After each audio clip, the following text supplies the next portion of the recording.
Não mudou nada! Não mudou porra nenhuma, seu merda!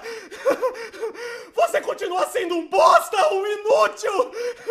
Não mudou nada!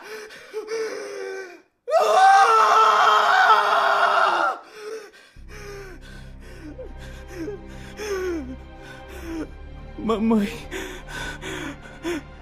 eu não consigo mais. Eu ainda não posso fazer absolutamente nada.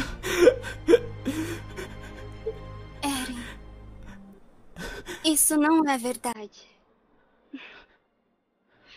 Eren, escuta. Eu preciso te dizer uma coisa.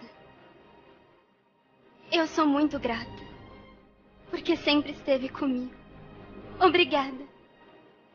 E você me deu um propósito para viver. Obrigada.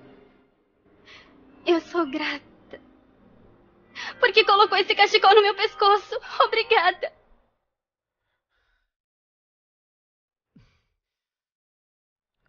Eu vou colocar esse cachecol em você sempre que quiser.